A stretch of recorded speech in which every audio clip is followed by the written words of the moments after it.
Good morning mga ka-amers. So in today's video, pag-usapan natin paano ma-download yung BitGet para po maumpisan natin yung ating negosyo sa ating AIM community. Okay, so ang kailangan nyong gawin ay pumunta kayo sa Play Store.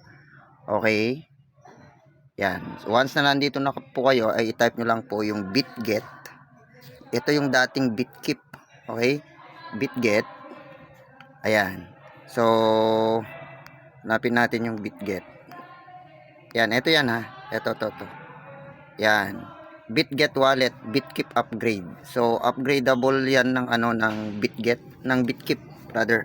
So, pag i-click mo yan, then click install. Yan. So, ito na, na-install na. Okay, so open natin. Yan. So, yan ang magpapakita sa atin. Yan na yung BitGet wallet na tinatawag. Okay, allow natin. Then, i-click mo lang itong next na to. Next.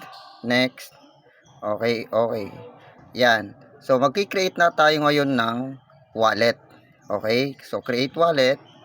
Okay, so meron tayong meron tayong 12 words mnemonic o dili kaya 24. Ito kasi yung security at saka kailangan i-save nyo yan kasi once na nawala yung cellphone nyo, okay, yan ang gagamitin ninyo para ma-open ulit yung wallet ninyo.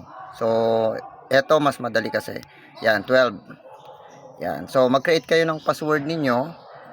Okay, so create tayo ng password. Ayan. So, yan na yung magpapakita, no?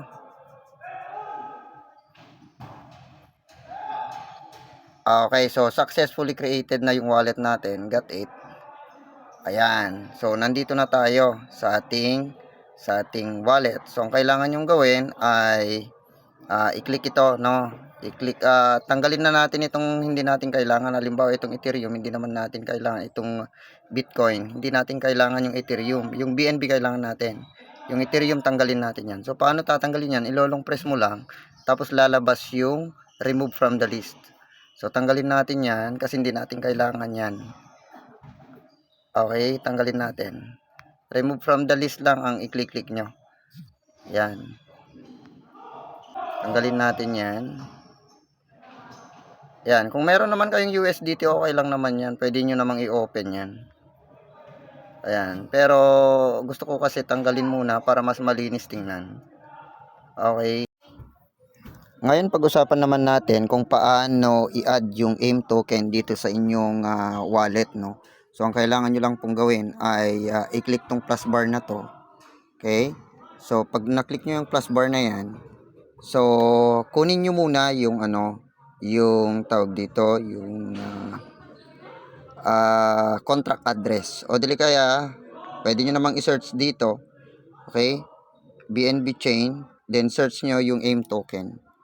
AIM token. Tingnan natin kung lalabas. So, siya yan. Ito yung logo niya. Ha? Ito yung logo niya. Yan. Yan yung logo niya. So, yan ang i-add natin. O, dili kaya, ito pa yung isang way para makuha nyo. Kasi sa Trust Wallet kasi ay hindi natin makikita yan. Dito sa BitKeep makikita yan eh. So, kung sinend sa inyo yung contract address, so ito yung contract address, kukunin nyo lang, copy, then ilalagay nyo po dyan sa search engine. I-paste nyo lamang po yan. Ayan. Magpapakita na si AIM token. So, para ma-sure, i-paste nyo yung contract address. So, i-click mo lamang yan. Automatic yan. Ma-add na po yan. So, pagbalik nyo doon sa dashboard nyo, nandito na siya. Okay? So, dalawa na yan. So, nandyan na si AIM token. So, kailangan malagyan nyo yan para at least makapag-stake kayo. Ngayon, ang tanong, paano naman bibili ng AIM token para makapag-stake kayo? Okay? So, ang kailangan nyo lang gawin ay i-click ito. Yan, click. Then, i-click mo yung receive. Ayan. So, i-click mo yung receive. Okay, back up now. So, kailangan ma-back up nyo yan, ha? Paano nyo yan i-back up? Yan yung 12 mnemonics na tinatawag. Kailangan ilista nyo yan para in case na mawala yung cellphone ninyo, in case na mabura nyo itong apps ng BitGet, ay mabubuksan nyo pala yun. Kasi pag hindi nyo nilista yan at nawala, mawawala lahat ng asset ninyo. Okay, so ilista mo yan.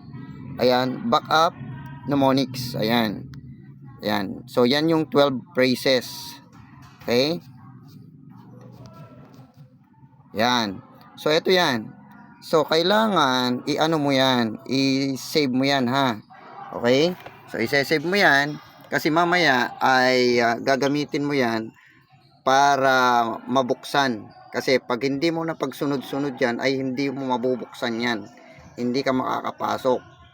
Okay? Yan. So, i-save mo yan.